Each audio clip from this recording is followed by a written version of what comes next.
नमस्कार, भारत टीवी में आप सभी का स्वागत है। मैं हूं कविता उपाध्याय। हम हैं वेस्ट ज्योति नगर के बड़ा शिव मंदिर में नव दुर्गा प्रांगण में हम लोग खड़े हैं। हमारे साथ में हैं महंत ब्रिज बिहारी दास जी गोवर्धन। महंत जी, आज 5वां नवरात्र है, स्कंद माता का दिन है। क्या महिमा, क्या आराधना की जाए?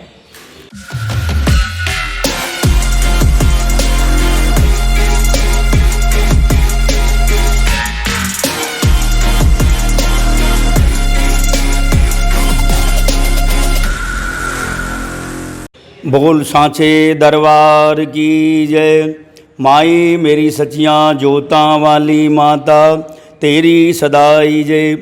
प्रथमं शैलपुत्री चो द्वितीयं ब्रह्मचारिणी तृतीयं चंद्रघंटेति कूष्मांडेति चतुर्थकं पंचमं स्कंदमातेति षष्ठं कात्यायनीति च सप्तमं कालरात्रि च महागौरीति चाष्टमं नवमं सिद्धिदात्री चो नवदुर्गा प्रकीर्तिताः।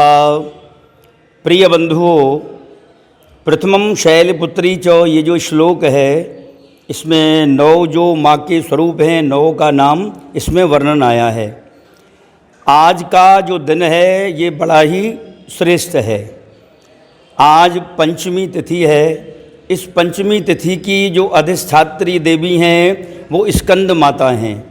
स्कंद माता मनोकामना को पूरी करने वाली हैं और हमें नाना प्रकार के फल प्रदान करने वाली हैं। जो ये माता स्कंद माता, इनका नाम पड़ा है, इसका कारण क्या है? इनका ये नाम क्यों पड़ा? स्कंद जो नाम है ये स्वामी कार्तिकेय जी का है। भगवान शंकर के 2 पुत्र हैं, जिनमें एक हैं गणेश और दूसरे हैं स्वामी कार्तिकेय। कार्तिकेय जी का जो नाम है वो स्कंद नाम है। तो स्कंद की माता होने के कारण आज की देवी जी का नाम स्कंद माता पड़ा हुआ है। और इन भगवती की जो पूजा है, जो आराधना है, वो अब से नहीं है, अनादिकाल से चली आ रही है। जो जिस भावना से इनकी पूजा करता है उसको उसी फल की प्राप्ति हो जाती है। वर्तमान में अभी कलयुग चल रहा है। इसके पहले त्रेता युग में भगवान श्री राम का अवतार हुआ। 12,96,000 वर्ष पूर्व त्रेता युग था। उस युग के मध्य में भगवान का रामावतार हुआ है।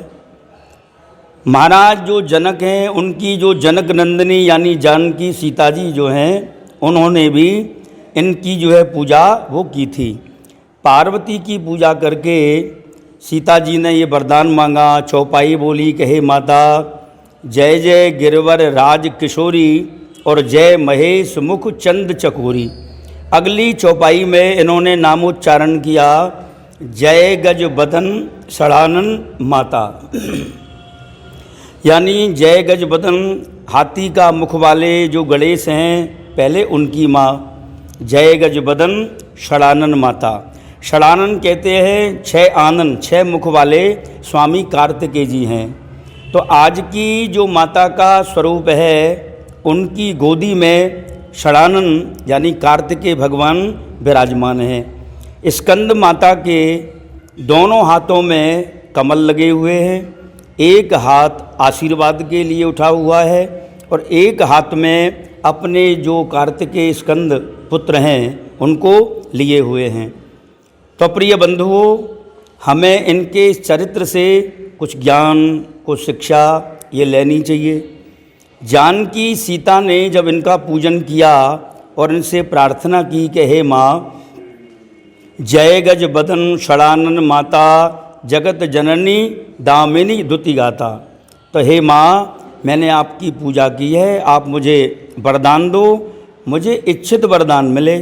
तो जानकी जी की इच्छा थी कि मुझे भगवान श्री राम की प्राप्ति हो जाए।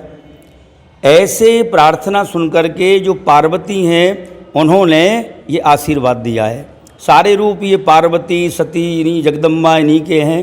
तो आशीर्वाद दिया कि हे सीता, तुम्हारे लिए भगवान राम की प्राप्ति होगी और तुम अपने गृह में जाओ। तो सीता जी ऐसा वरदान पाकर के अपने गृह में चली गई हैं। और उनके जो वामांग हैं वो फड़कने लगे। तो आज की जो स्कंद माता हैं, इनका जो स्वरूप है, अब इसमें ज्ञान क्या है और शिक्षा क्या है। इनके दोनों हाथों में कमल है। आज की माँ के रूप में कोई शस्त्र नहीं है। इनका जो शेर है, आज आप उनके दर्शन करो कहीं भी मंदिर में या किसी चित्र में, कैलेंडर में, तो आज की माँ का जो शेर है उनका मुंह बंद है, खुला हुआ नहीं है।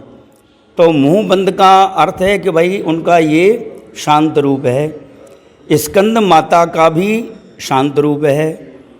एक हाथ इनका आशीर्वाद के लिए उठा हुआ है और दो हाथ में कमल लेके ये शिक्षा दे रही हैं और ये माता कह रही हैं, इनका ये आदेश है कि ना धर्म छोड़ो न कर्म छोड़ो, ना धर्म छोड़ो न कर्म छोड़ो, करो कुछ जिंदगानी में और रहो दुनिया में ऐसे जो कमल रहता है पानी में। जैसे कमल एक सरोवर में होता है, जल का स्तर जब ऊपर उठता है तो कमल ऊपर हो जाता है, और दूसरे जब उसका स्तर नीचे होता है तो कमल नीचे हो जाता है। कमल की भांति हमको सरल कोमल बन के और जैसा समय हो उसके अनुसार ऐसा कार्य करके अपना जीवन हमें व्यतीत करना चाहिए। तो आज की माँ के रूप से ये शिक्षा है। और माता रानी के ये जो 9 दिन चले हुए हैं, आज हम एक बहुत बड़ी विशेष बात कहने जा रहे हैं नवरात्रि और माता के माध्यम से। सारा प्रमाण, सारा प्रूफ इसका आपको सटीक मिलेगा और शायद किसी के पास जवाब हो, वरना किसी के पास कोई इस बात का जवाब भी नहीं है। तो हम ये कहने जा रहे हैं, आज हमारे धर्म को, हमारी संस्कृति को और हमारे देश को, तीनों को 3 चीज़ों की इतनी आवश्यकता है। अगर वो नहीं रहेंगी तो ना हमारा धर्म रहेगा, ना हमारी संस्कृति रहेगी, और तो और हमारा देश भी नहीं रहेगा। तो वो 3 चीज़ क्या हैं? उनकी आवश्यकता अब से पहले भी रही है, आज भी है और आगे भी उन तीनों चीज़ों की आवश्यकता रहेगी। और वो 3 चीज़ हैं, उनमें नंबर 1 पर आती है गाय, गौ माता। नंबर 2 पर आती है कन्या। नंबर 3 पर जो वर्णन आया है वो है वेदज्ञ ब्राह्मण। इन तीनों की आवश्यकता हमेशा रही है, आज है और हमेशा रहेगी। अब इसमें समझने की बात ये है, अगर कन्या नहीं रहेगी तो हमारा जो गृहस्थाश्रम है ये कैसे बसेगा? बिना कन्या के गृहस्थाश्रम नहीं बसेगा। गाय नहीं रहेगी तो बिना गाय के हमको ना पंचामृत मिलेगा, ना पंचगव्य मिलेगा, और ना गौ माता भी हमको दान करने के लिए मिलेगी। और नंबर 3 पे वेदज्ञ ब्राह्मण, वेद जानने वाला। अगर वेदज्ञ कर्मकांडी ब्राह्मण है, अगर वो नहीं रहेगा या नहीं मिलेगा तो हमारे संस्कार कौन कराएगा? साधारण सा एग्जाम्पल है, भाई हमारे माता पिता की शादी किसने करवाई? ब्राह्मण ने। उनके बाद में विवाह हो गया, फिर हमारा जन्म हुआ, हमारा नाम रखने कौन आए? हमारा नाम किसने रखा? ब्राह्मण ने। नाम रखने के बाद विद्या अध्ययन करने के लिए हम गए तो हमारा नाम किसने रखा? कौन आया? ब्राह्मण ने रखा। जो मुहूर्त निकाला पढ़ने का वो किसने निकाला? ब्राह्मण ने। वेद हमको पढ़ाया किसने? विप्र ने, ऋषियों ने। इसके आगे जब बड़े हुए गृहस्थाश्रम में हमको भी आना पड़ा। हमारा विवाह किसने कराया? ब्राह्मण ने। कोई भी कार्य हमारे जब जीवन का होता है तो उसको कराने वाला केवल और केवल ब्राह्मण होता है। अंतिम संस्कार यानी संसार में न रहने के बाद भी हमें ब्राह्मण की ज़रूरत है। नाम रखने को ब्राह्मण की ज़रूरत है, पूजन के लिए ब्राह्मण की ज़रूरत है, और तो और भाई भोजन कराने के लिए भी ब्राह्मण की ज़रूरत है। भोजन के अन्न क्षेत्र चलाओ, खूब भंडारे चलाओ, वो एक दान तो है लेकिन वो भोज्य नहीं है। ब्राह्मण भोजन जो है वो केवल ब्राह्मण के लिए होता है, और ब्राह्मण जब भोजन को नहीं मिलेगा तो ये सुरक्षित नहीं रहेगा। तो गृहस्थ के लिए कन्या चाहिए, दान के लिए गाय चाहिए, कर्म कांड के लिए हमारे 16 संस्कार होते हैं गर्भ में आने से लेके और मृत्यु के बाद तक। 16 संस्कार ब्राह्मण के द्वारा पूर्ण होते हैं। अगर ये 3 नहीं रहेंगे तो हमारी संस्कृति, हमारा धर्म नहीं रहेगा। और एक विशेष बात, जब विवाह होता है, विवाह में भी 3 की आवश्यकता है।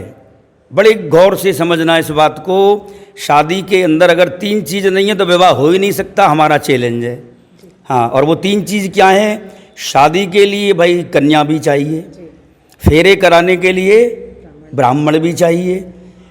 कन्यादान हमने ले लिया, दूल्हे बन के आया, वर ने कन्यादान ले लिया, पंडित जी ने फेरे करा दिए। इसके बाद जो तीसरी चीज़ है वो है गाय। कन्या नहीं होगी तो विवाह पूरा नहीं है, ब्राह्मण नहीं है तो विवाह संस्कार पूरा नहीं है, और यदि उसमें भी गाय नहीं है तो भी विवाह संस्कार पूरा नहीं है। और इन तीनों का काम, तीनों का रोल शादी में होता है।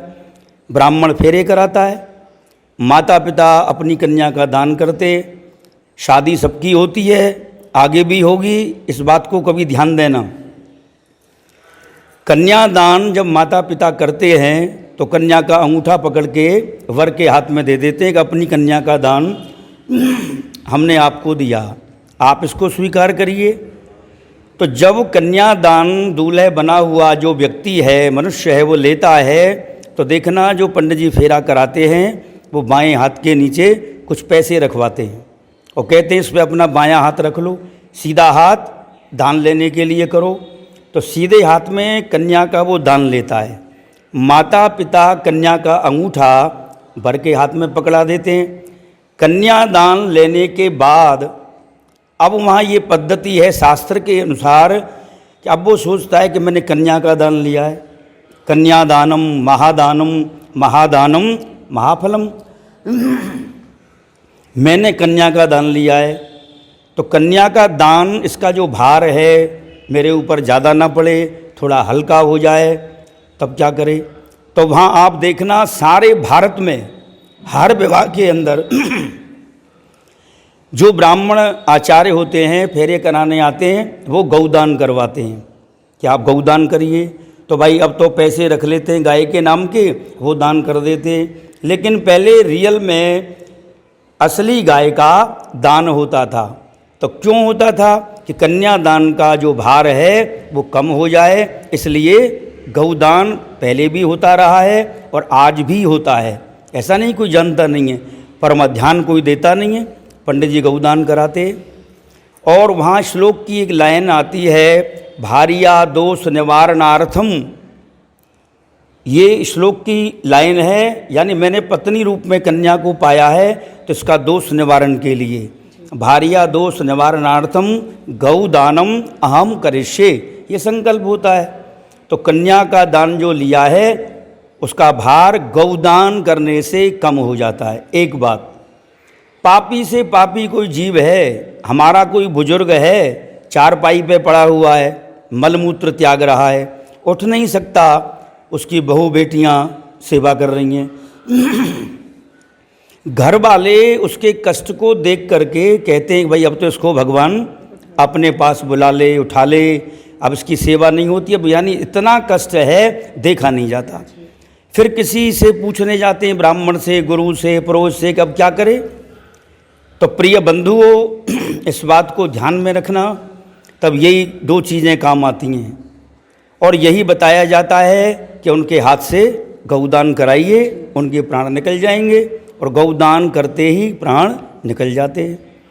चलो ये भी छोड़ो, इसके बाद मृत्यु भी हो गई, इंसान यहाँ से चला भी गया, लेकिन जब तक उसकी 13वीं होती है उस बीच में भी गौदान होता है, वहाँ भी गौ की ज़रूरत है।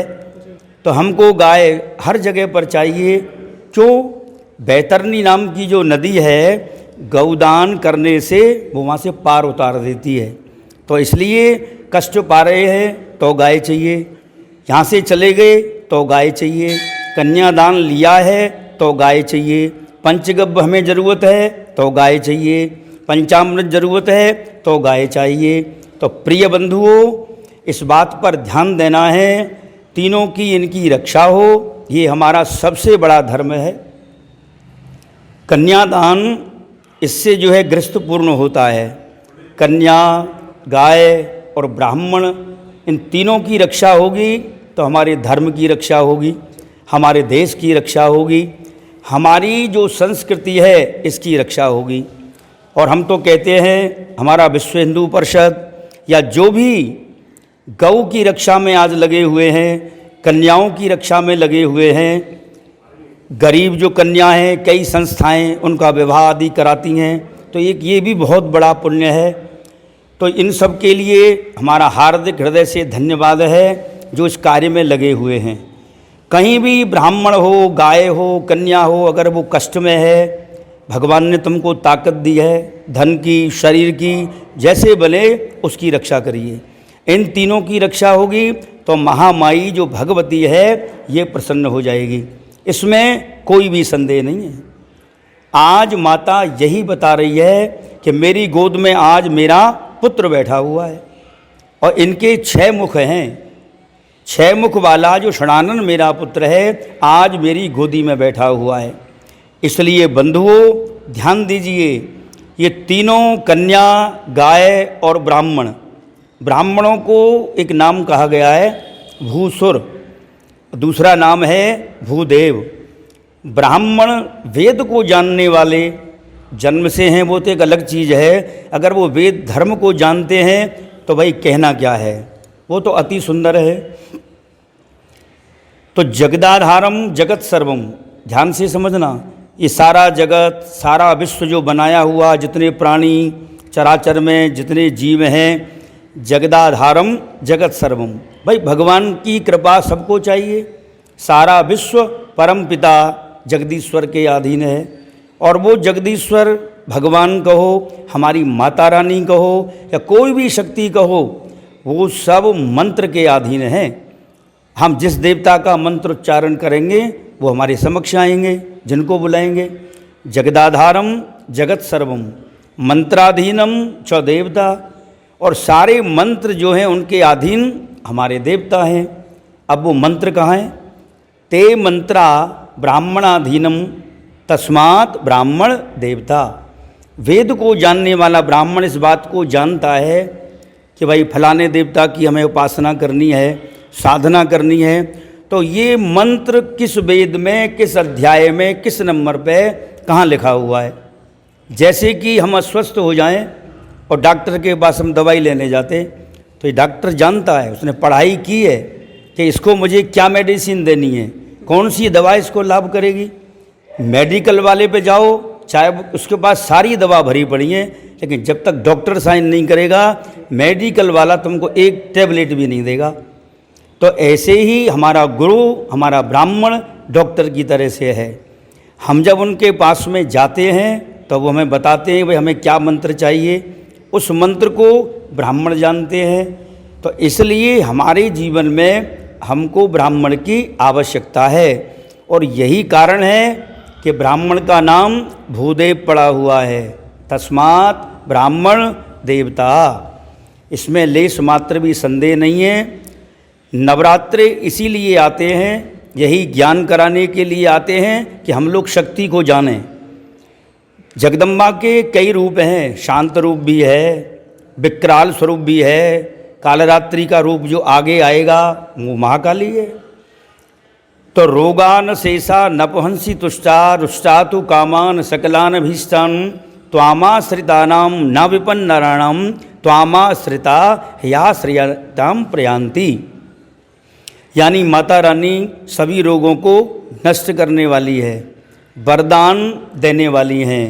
इनकी कृपा हो जाए तो सर्वा बाधा विनिर्मुक्तो धन धान्य सुतान्वितः मनुष्यो मत प्रसादेनो भविष्यति ना संशय हो।